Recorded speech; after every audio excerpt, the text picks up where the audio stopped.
This will be available on eSource after the call. So as we gather here today, if you can all just kind of settle yourselves and look on your screen, and hopefully you will see a prayer, and if you would like, you may read it with me. Every prayer we have prayed, every song we have sung, all the things we have learned, all the laughter and the fun. Thank you for all the joy you bring and our wonderful times together. May we walk with you as each new day begins, this day and forever. Amen. So the agenda I sent out, it's a pretty full agenda today, and then we're going to end a little bit early for the non-Minnesota states. There's some new legislation that has passed and some changes to our rate structure that we just need about 10-15 minutes to review. But I don't want to short the other states, so we'll take the time we need for the rest of the agenda, and then if we need to, I can do the legislative update at another time. So starting with the dashboard. Again, we review this every time just to see how people are doing. Hopefully this looks familiar to you right now. This is a tool for your campus, but you can totally break this down even in the campuses by picking the areas that are assisted living, and down here I'm clicking the system and then picking your community in the AL. So you can really narrow it down to your contribution to your campus and your contribution to the system. In this group, though, we always look at the system as a whole. So in the safety index, we are green, which is great. Spiritual satisfaction still has some opportunities to improve. AL recommendation, we're meeting the goal, and we're going to talk more about this later. We are meeting the goal of 49.9, but again, this is one that is going to be a strategic initiative moving forward. Associate service, we are green. Engagement index, we are green. 90-day retention, we are green. And 12-month retention, we are green. Foundation, not all of you have a foundation, but so it looks like you're a little yellow there. Bad debt green, cash flow green. So obviously summer is here. We are doing awesome and excellent. And then just looking to get even better. Definitely an area that I think, look at your individual scores for spiritual care, and you can reach out to Scott or to James if your individual scores looks to be something that might be an opportunity for you. So any questions on the dashboard? Okay, it looks like I've got a comment. I don't think Jean Ann meant to do that. Jean Ann, if you really want to be the presenter, let me know, but I think that might have been a mistake. Okay, so moving forward from the dashboard. Taking a look at finances. Again, we're going to do this every month, and I'm going to roll this document over. And we'll take a look at BHS as a whole, and then again, narrow it down to housing services throughout the system. So, and at year to date, we are doing quite well. The month, we had a negative variance as a system.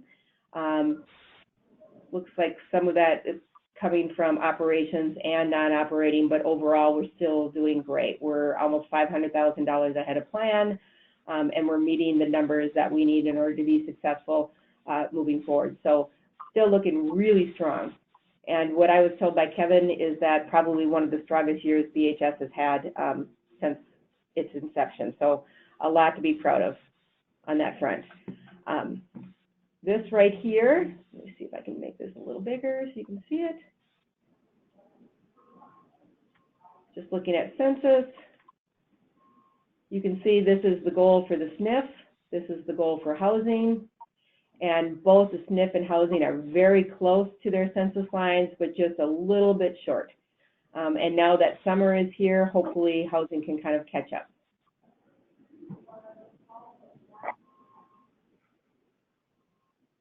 Scrolling down.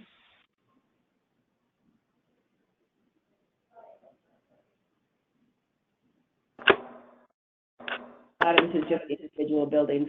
So looking at this, we are looking at the average ALIL and how we're doing on census.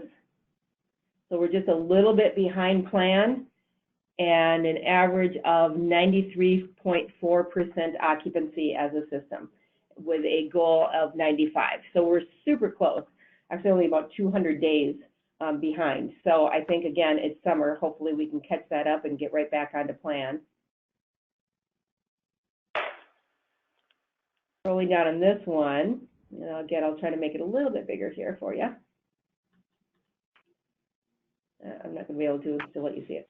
Okay, so just want to highlight, we'll hit down to the bottom, but a couple of people just really knocked it out of the park, so I really want to just call them out. Everybody, you can see, financials are getting stronger and stronger and stronger, and you guys are doing a great job.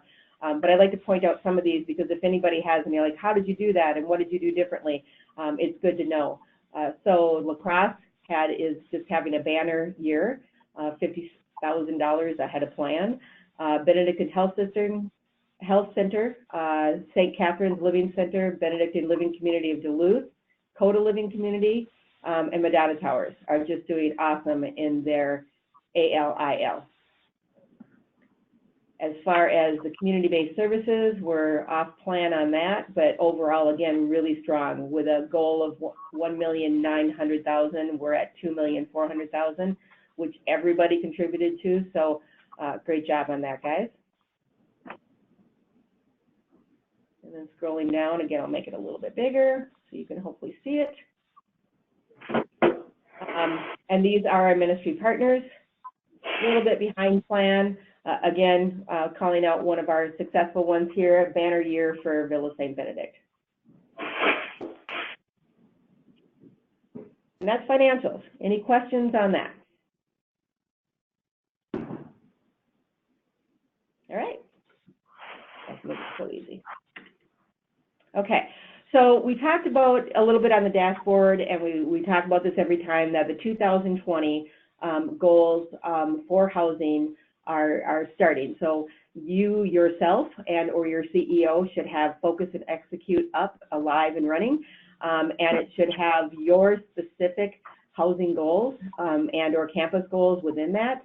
And so if you don't have access to that, and know what your goal is, either check in with your CEO, and if you have any questions, your OVP can get you the numbers that you're looking for in there.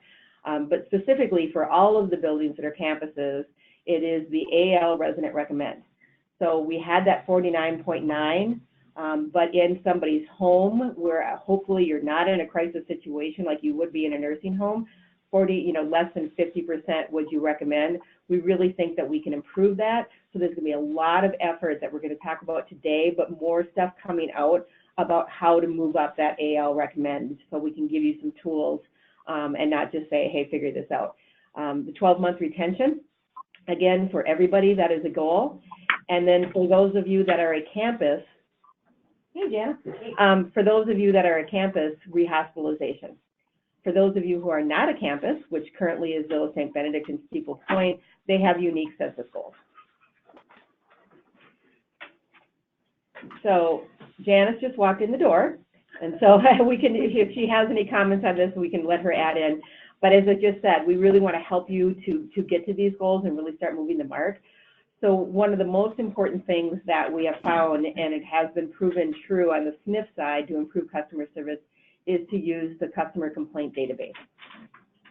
So those of you that were on the last call that we had, Jana just did a 10,000-foot review of that, but she is going to be doing in-depth webinars on June 26th at 1 p.m.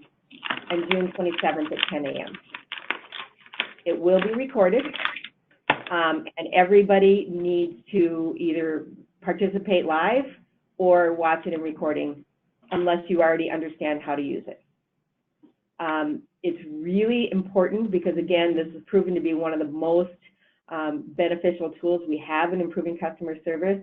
And the key to it is not just including the formal written complaints or something that would have escalated maybe to a VA or whatever, but the everyday types of complaints, so you can start seeing trends and such. And so Jana's going to go over that in those webinars in depth and really help you understand how this can be a useful tool.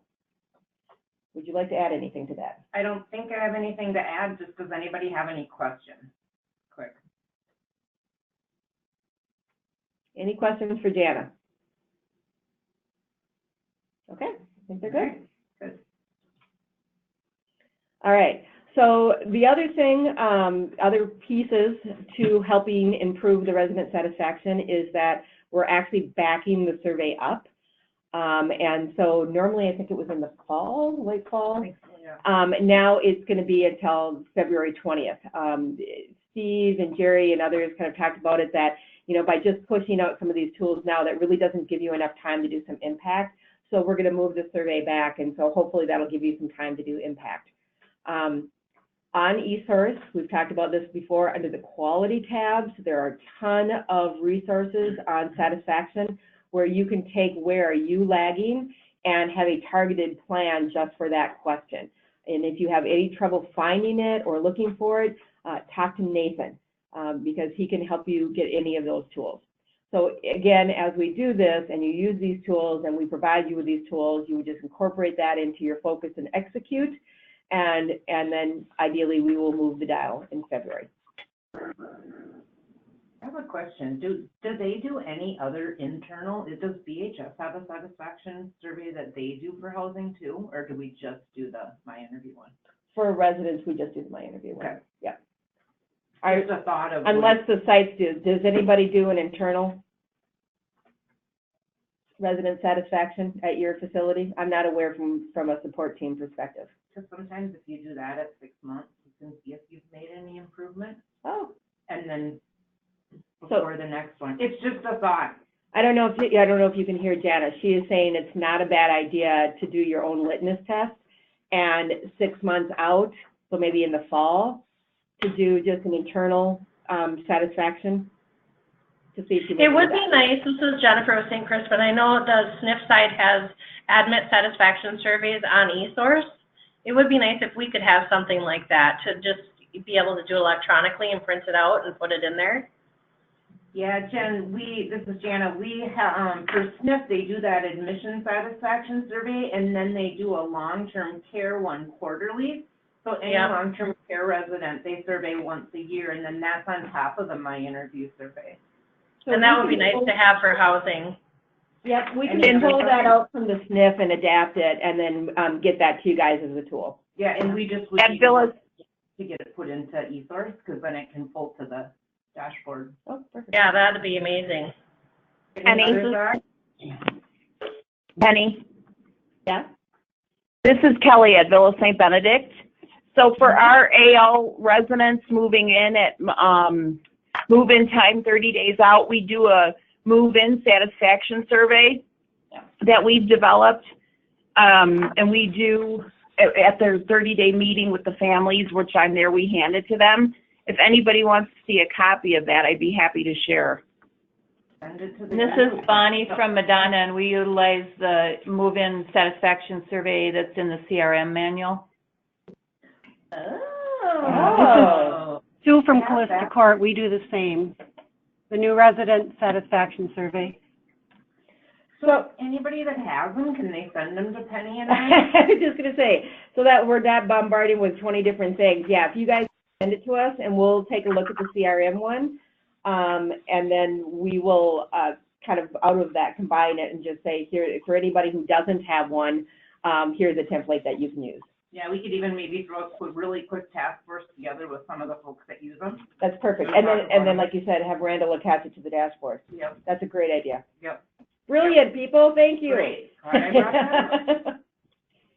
Okay, anything else on customer service? Penny, this is Dina. So we did, as Bonnie said, we provide one in the relationship management system. So that's been distributed to folks. So maybe you just want to use that one. We just start with that one, yeah. And if you want to make any changes to it, we can, and we just would make sure that we make them as well. That's perfect. Okay. That's somewhere we can access it, Dina. I'll get it to you guys. But I think those of you who have your own, there may be some really nice best practice that we can incorporate into the CRM. So if you want to send that to Jana and I anyway, I think that would be very much appreciated. And then again, maybe Randall can just tap into the CRM and pull the data out of there. Yeah, Jeff Anderson. It's not in the CRM. It was in our training stuff. RMS, so. right? Yeah. Oh, yeah, in okay. RMS. Yeah. So more to come on that. There's also going to be, just keep your eye out, because there, as Jana's is a separate webinar, there may be other things. I'm looking at customer service, other types of programs, and there's a meeting this afternoon to talk about what can we do to support you. So just keep an eye out and know that that's a goal. The other one, as I said, is obviously the, financial results and census is always a goal. So as part of that, just we've talked about the customer concern database as a tool that is kind of expected now in the housing, the CRM, there's some changes and some new expectations under the CRM. So I'm going to turn it over to Dina, and she can talk about that. And if you could, Penny, make me the presenter. I changed my mind. I totally can. And thank you for putting that lovely picture of me on the screen. Oh, that's the data. That's not you. Oh, you're cuter than that. You're cuter than that. Okay, I gotta. Where can I put her as presenter? I have to find her. Do you go to screen? No, I just got to do this and then hit presenter. Make presenter. There we go. Okay, you should be on. Okay. And can you see my screen? Yes, I can see it. Okay, great. Yes, Thanks. I can too. Thank you, everybody. So good morning. This is Dina Boheim, and I'm just going to take a few minutes to show you some new reporting that we will be rolling out. We're still a little ways out from finalizing it and rolling it out, but wanted to give all you an introduction to it so you'd be familiar with it when it came out. So what you see on your screen right now is it's census and goal basis. And I'm going to just use Westwood and Marywood as an example up at the top of your screen. But this is census data that we are currently pulling from Randall's report that many of you receive that goes out through corporate and to the communities. But what we want to do is give an overview of where we are at with census versus goals for inquiries, tours, decision, and move-in. And basically what we're trying to achieve here is to give a leading indicator as to where your census might be going. Census is basically a lagging indicator, and we want to get ahead of the game. So you can see here that for this community, and this is older data and not current, but that Westwood and Marywood had an inquiry goal of 24 inquiries, and they had an actual of 23, and so their conversion rate from inquiry to first tour was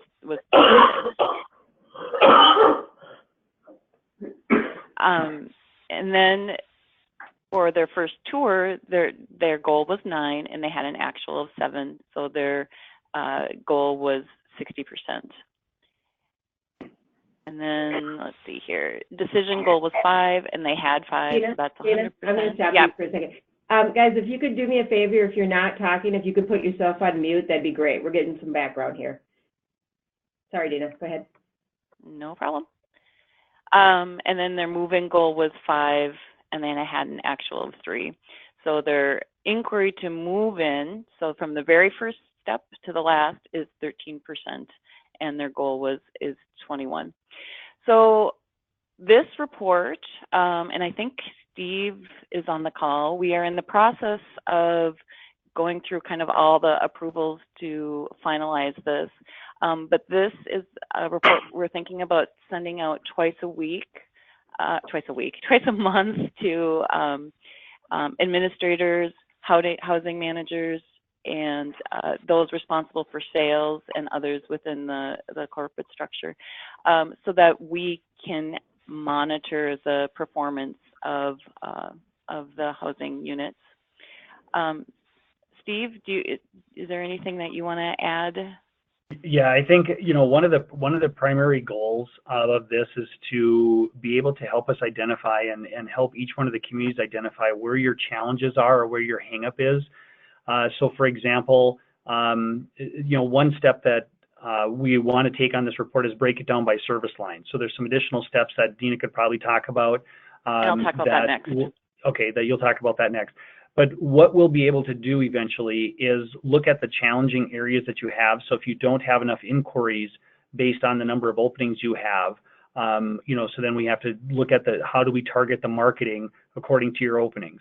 Or if you're having trouble with the first tour to them saying yes, this report is going to be able to identify, where additional training is needed and where additional support can be added in ensuring that we, have benchmarks that we're able to meet.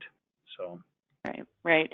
So if you're, and many of you are working on this all the time with Jackie, but if your decisions are low, then we would work specifically with you to make sure that we get that in the decision conversion rate up.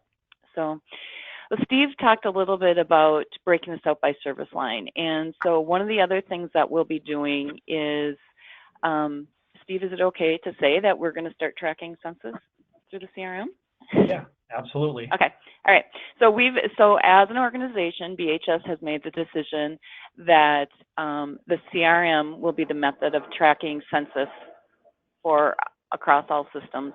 So what you're going to be seeing from, and the reason for doing that is that this is the only place that we can break it down by service line. So we will have specific numbers for independent living, assisted living, and memory care.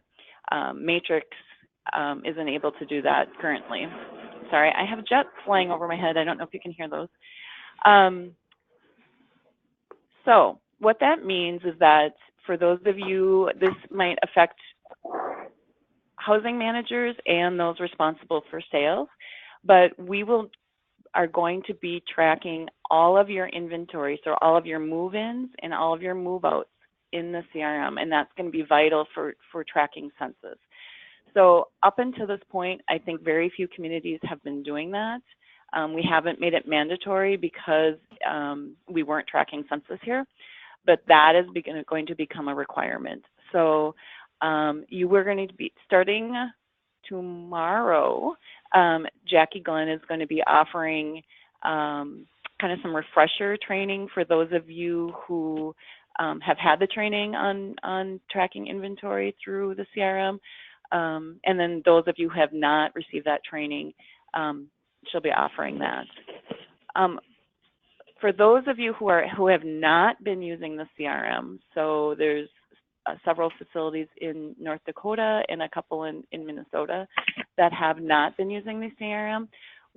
And you should have received an email about that from me, but you will be required now to use this so that we can track your census. So you will be receiving quite a bit of training. There'll be a lot of training up front. There'll be online training, some training that you'll need to do on your own, and some in-person trainings that we'll be providing to you over the course of the summer. So be on the watch for that information. That Jackie and I were just reviewing some schedules yesterday, and we're going to get that finalized in the next couple days. And probably in the next week or so, we'll be communicating those specifics with you. But again, there's 4 communities in North Dakota and 2 in Minnesota, and you know who you are if you're not using the CRM. So, but a big switch here, tracking your inventory and census in the CRM. I think that covers it. Did I miss anything else, Steve or Penny? Nope, I think for now that's fine. There'll just be a lot more information that'll be coming out with the training. So everyone that's on the call, don't think, oh my goodness, I got to start doing this tomorrow. There will be training, and there have to be some system setups as well. Right. Any questions from anybody else on the call? Okay. Well, a lot more information to come, but thanks for your time today. Dina, I think you have to give me back the presenter. Yes, ma'am. I'm going to assume you're BHS DSO organizer here. Yes, I am. Okay. Thank you.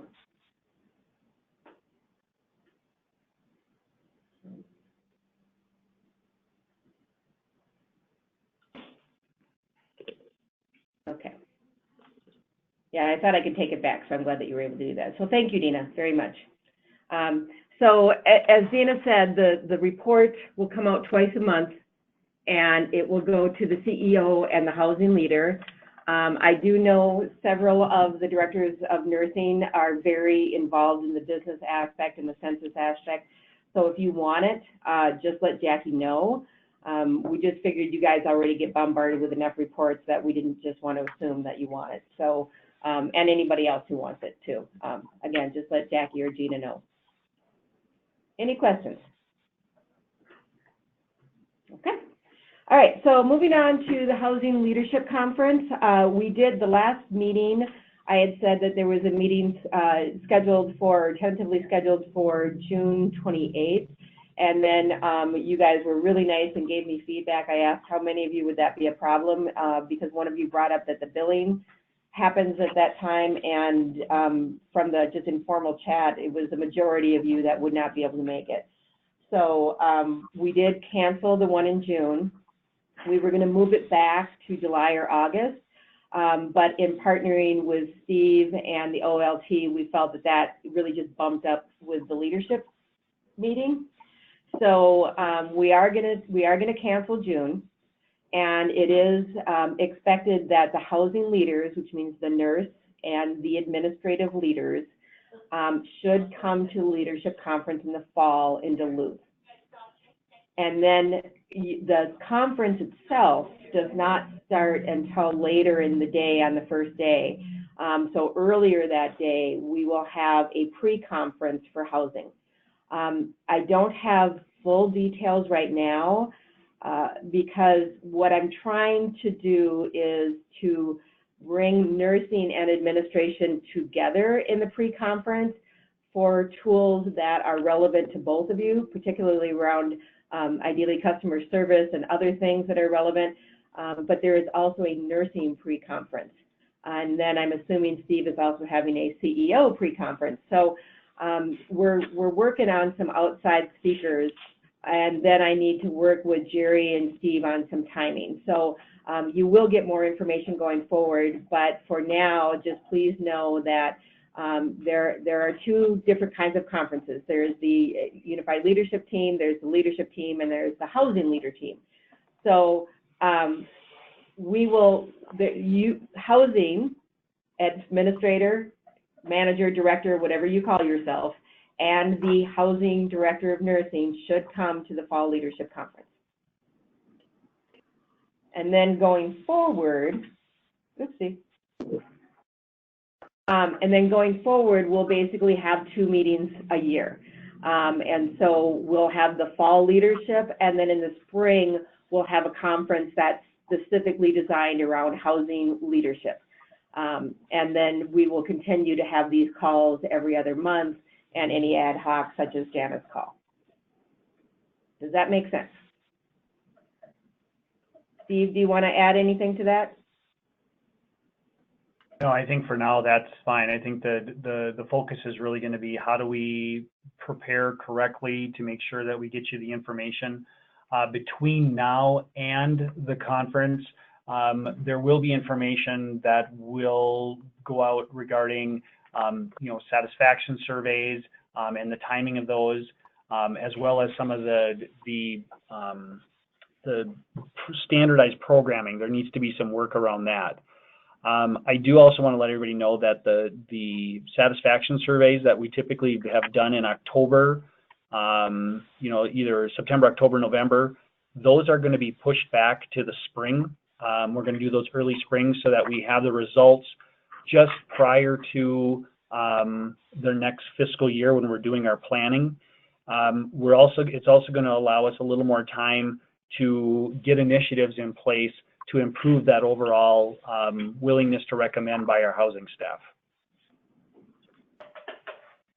Thank you, Steve. Yeah, we talked a little bit about that before, and that there's some upcoming things. And as I said, tools coming out with Janice's webinar, the satisfaction survey, the internal that you can do, excellent idea. And then there's ongoing meetings to kind of pull a full plan together to support you all. Do want to let you know that in the leadership conference as well, one of the things that we heard last year is that they were missing a housing track.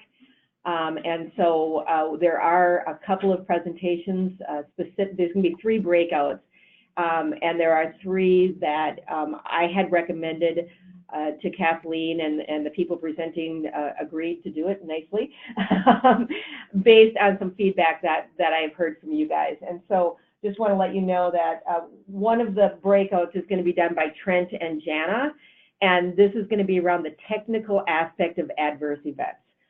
We had a couple, one in particular adverse event this year, and a couple other ones that were, might have required some intervention. And we got some really good feedback from Barb and others to say, I really didn't know what to do. I wasn't sure what to do with the scene. I wasn't sure what to do with the reality. And so Trent and Jana are going to talk about that. And then obviously in these events, the staff, the families, the community, we need to take care of them and ourselves. And so what does that look like? And in that, it's a little bit broader. It's not just adverse events, but it's what happens when crisis. What happens if you just lost 8 residents in the last 2 months and you love these people dearly? What happens if one of your staff dies? And so Jim is going to do a breakout on how to take care of staff, how to take care of yourself when there is a crisis or a unpleasant situation occurring in your building. So those are 2 that I think are really needed and really excited to have. Would encourage you to attend those. And then the third one, again, there's a meeting this afternoon, but there's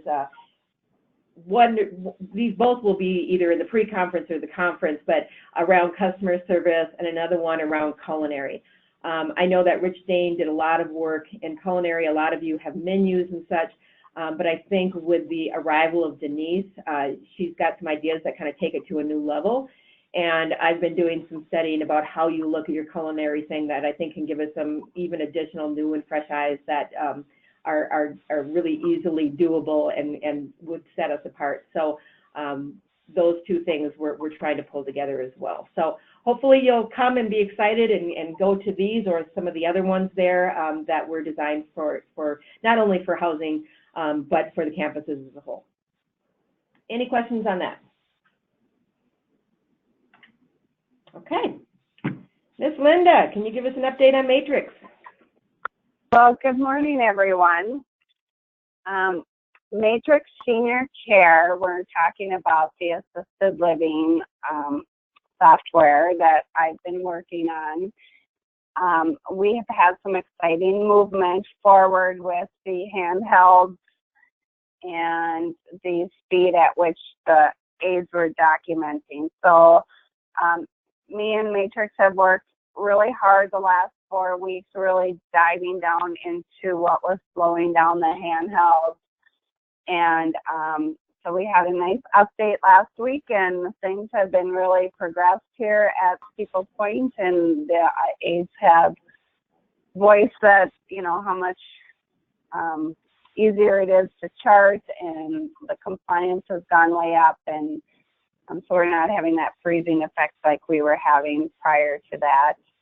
We're in the process of creating our second evaluation to move over into the live environment.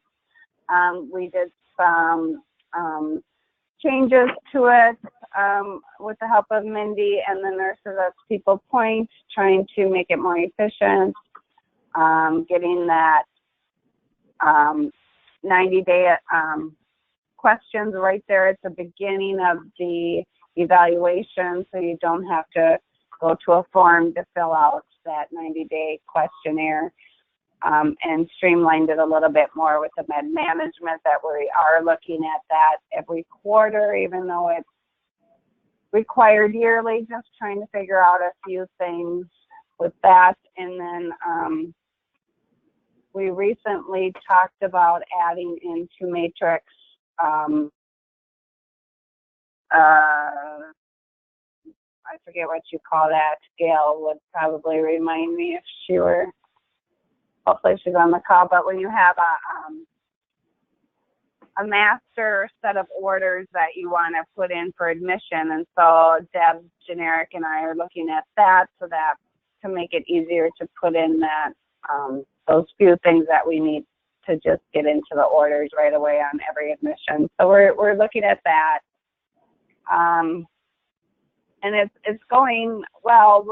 We've really solved a lot of problems, I think, in the last 6 weeks. So just moving on. We should probably be done with the pilot in the next 45 days, I'm thinking. And once we start the return on investment and get that buttoned up next week. And I was going to say that's the next step to move it out of pilot is we need to determine how much money did it save, how much time did it save, how much of that were we actually able to capture. So, for example, in Steeple Point is very small. So when you only have one nurse and you can save nursing time, you're not going to get rid of your nurse. So even though that's time saved, the return is in the value of what else can that nurse do. If you're a very large facility and you can save time on resident assistants and you have 50 on in a day, you might actually be able to cut hours or whatever. So we're kind of looking at how much time does it save, how much paper, resources, effort, whatever, and then really try to measure the value of how can that time and resource be redirected, or how much of that time and resource can actually be quantified as a savings in the small, medium, and large buildings, and then take it to OLT to get the blessing to move forward. So lots of good stuff. Not ready to say that we'll to the next spot yet. Yep, and the improvement on the charting for the activities, for EW reimbursement, we're looking at that, on the quality of our charting, which will be impacted, so, yep. Yeah, yep, and that's huge. Yeah, and that's a huge opportunity is in the charting, finding that already, and not only in what we chart and how we chart, but if you're getting a low reimbursement under your basic care or even your private pay, and your point system is high, you have an opportunity to renegotiate that. So all of this stuff will make more sense as Linda demos it. I think that's another good idea for the leadership, for people, because it's been a while to actually see what she's talking about and maybe have some demos of Matrix as we go forward. So, or even on some future calls once we get this return on investment done. So any questions on Matrix?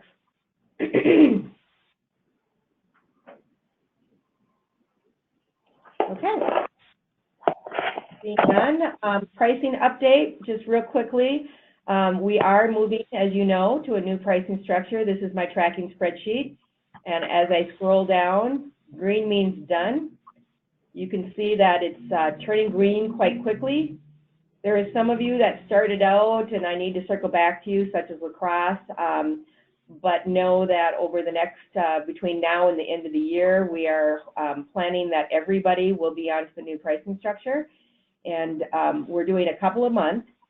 And the reason that a couple meaning 4 or 5, and once we get the everything down, it can move even faster.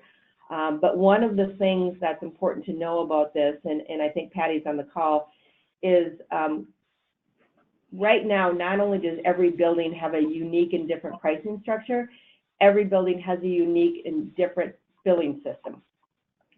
And so it's really difficult for, the reason we're doing the pricing is so that we can all be apples to apples, we can compare ourselves, the financials make the sense, we all have the same definitions, the pricing is fair and appropriate to the level of care that you need.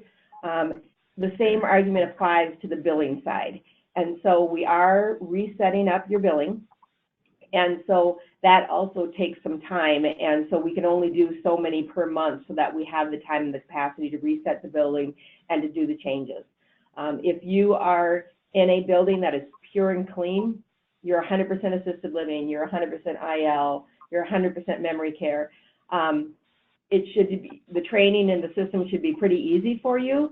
If you are an age-in-place building where an apartment could either be assisted living, independent living, or catered living, it's a little bit more complicated, but no, you can still do that. And we've got a way, Linda and Patty and Gail worked really hard, and we've got those systems in place. So just know, as we roll it out, that I will be contacting you soon if I have not already done so, and that in addition to working through the pricing structure, we'll be setting up your billing, training you on the new billing, and moving forward with the expectation that everybody should be set and in place by the end of the calendar year.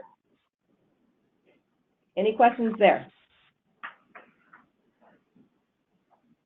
And also, just so you know, the new pricing is not meant to increase the prices, but almost every building that I've worked with, when they're putting it in, by identifying the people with the higher needs and pricing appropriately, they were able to increase their revenue. So hopefully this will be a positive for you.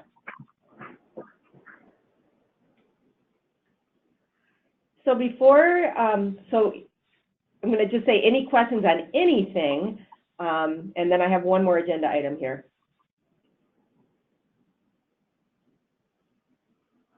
Okay. So the one thing that I forgot to do, are there any new leaders out there that have not met the group? I don't know if I have. This is Renee. Oh, hey, Renee. I'm with Steeple Point. Hi. You weren't on the call last time, but I did introduce you. So welcome to Renee, sorry. Because she wasn't, no, you were not there to hear your welcome. So Renee, you have a master's in gerontology. You had your own company, Big Dreams. You've worked for seniors for many years. How many years have you worked with seniors? Probably 30. 30, and you're only 31. Amazing. Exactly. Yeah. So welcome to Renee. Thank you. Anybody else? I look forward to meeting everybody. Okay. No other new leaders. All right. Well, with that, I am going to turn it over to Patty to talk about the EW. And those of you who are not from Minnesota, I thank you for your time. I hope that you found this valuable.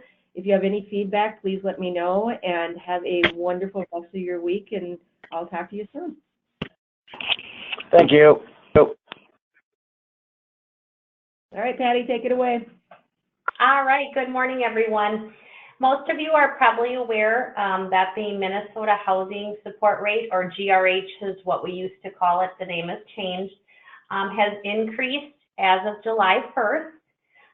From 904 to 922. So I have updated matrix for those of you, most of you will run that through the census. If you don't now, with the new pricing structure, you will. The rent will run through your census.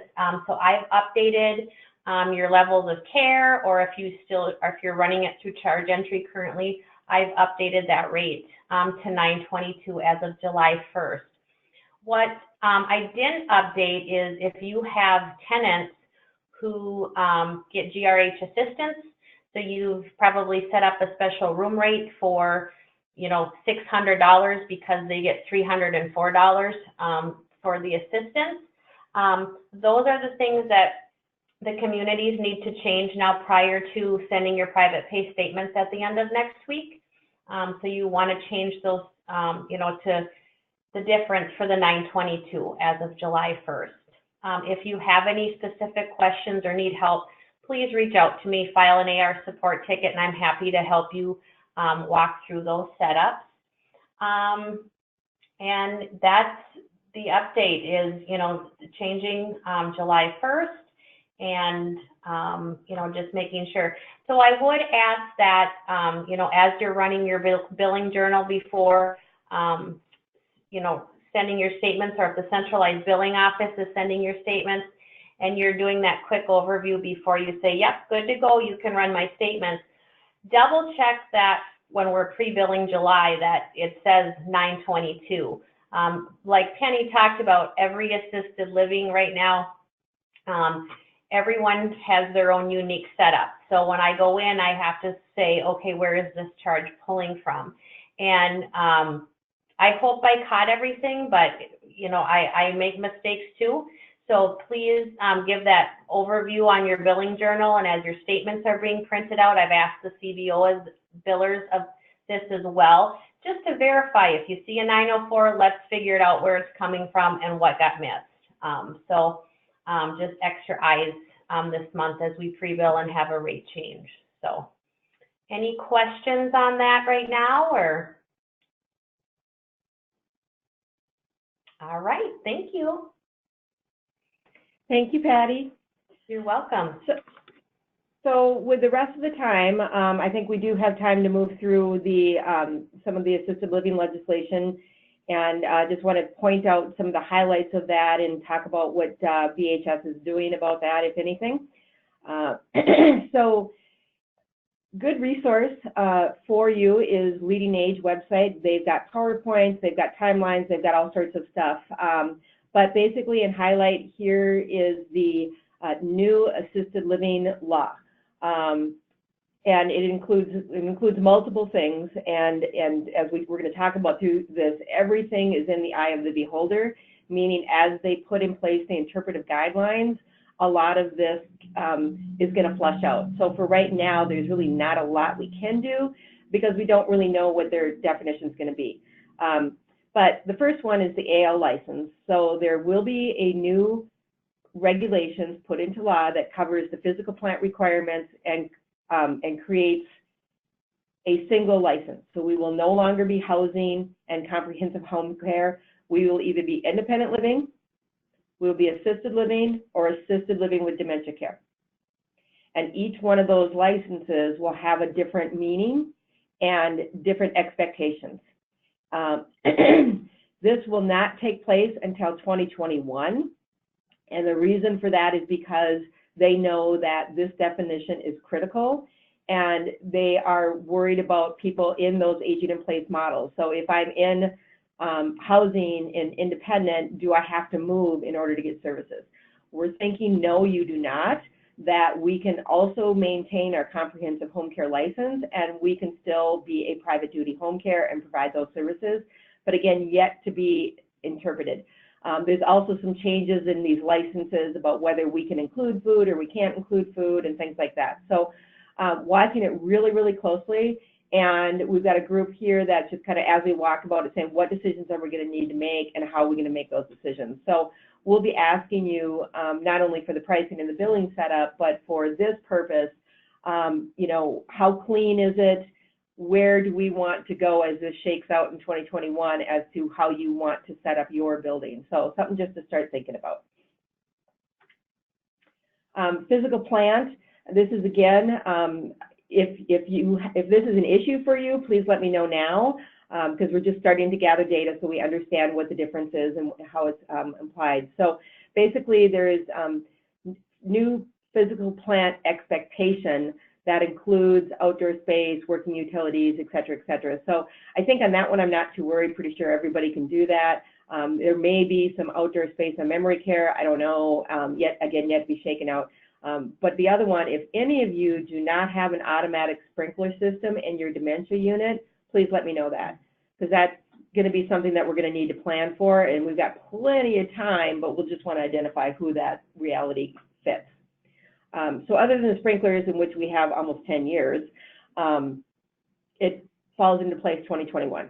So the two new buildings that we're building right now should meet this criteria regardless, but will not be affected. New AL requirements, and this is where they talked about the meals. So in addition to our current rules and regulations, we will biannually review the plan to ensure sufficient staffing to meet the needs of each resident. So again, meaningless until we know how they're going to define that. But it's another reason that matrix is so important, because then we can accurately measure the amount of time that we are providing care and then show that the staffing is appropriate to that timing. You do need awake staff in the secured dementia units at all times. I think almost all of our dementia units do say that somebody needs to be on there 24/7 and they can't leave. But again, if that's not how you staff, if you staff one person for your AL and your memory care, we'll have to look at how that shakes out. Offer to make 3 meals available a day and snacks and social activities. We do that, not worried about it. There is some thought that it's going to say that we can't say AL includes 3 meals, that needs to be optional. That may also change because there's concern that people then, in trying to save money, wouldn't take the meals and then they won't eat. And so it's already been acknowledged that they didn't think about that, but it's been pointed out. So again, more to come on that. A clinical nurse supervisor, which I think we all have, and allocation of space for family and resident councils, which I think we all can accommodate. Also, August 2021. The other thing is AL director qualifications. I'm just looking, I paused for a second because I did get a question. Can you please send out this PowerPoint to all as a reference tool? Yes, I can do that. So the AL director qualifications, all AL directors must complete approved training courses. We do not know which training courses will be approved or if there will be new ones on board, but a recommendation to you, because they're only twice a year, is if you have not gone through the leading age housing manager certification, I would recommend you go ahead and do that, because I think that that will be one that will probably just be approved as it is, and they will morph it as they need to. So, and you don't want to end up in the mad rush in the end. So I would definitely recommend that. You will need to pass an approved competency exam to meet ongoing educational requirements.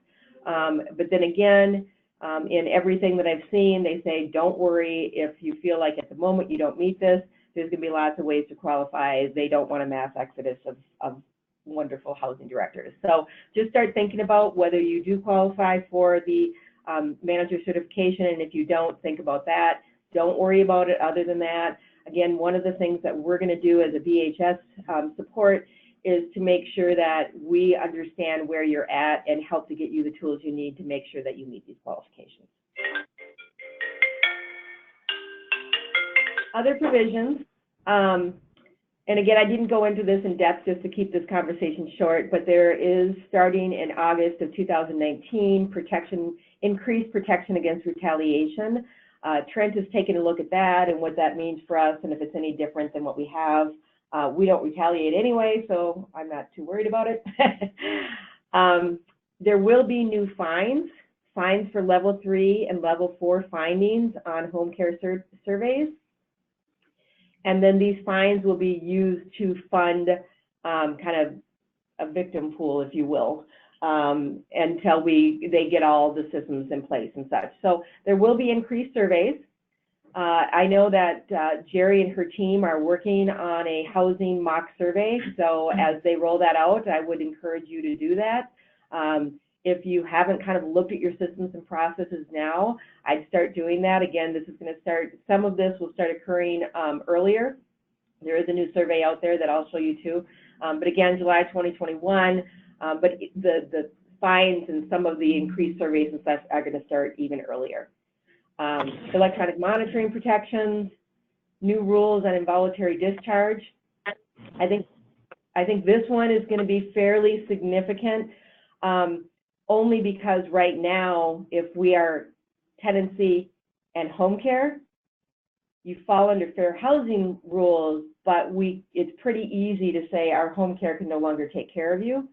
When the two merge, it may be a little bit more confusing. So the rules are just basically talking about notice, talking about helping someone to find the next level. I mean, they're all things that we do right now anyway. But again, I think moving those two together is going to cause it to be a little bit more difficult to discharge somebody from service.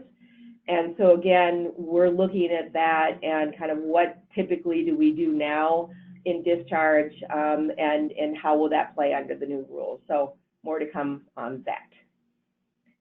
And then lastly, again, in the big buckets, there's a lot of little details, but an updated UCIG or the checklist that we mark what we can and cannot do. So that was pretty fast. That was actually even fast for me. I should have slowed down. Any questions so far? Okay. So again, it's all in the interpretation. That's why I gave just the 10,000-foot thing, thought I could do it in 10 minutes, because a lot of the questions that this 10,000-foot are arising, we don't have the answers yet. So working really closely with Leading Age, I'm looking at where are some committees or whatever that I might be able to get on to influence it. So as you continue to get information and you continue to think about how does this affect me, anything that you have or see, like, did you think of this? Did you think of that? Wow, this is going to do this to me, whatever.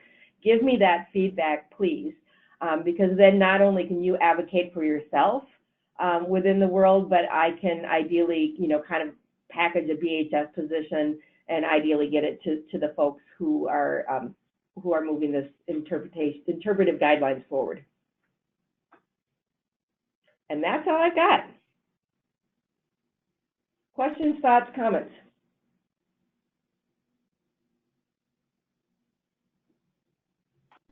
All right, well, seeing nothing, I think we are at the end. Oh, no, we're not at the end. I'm sorry, one more thing.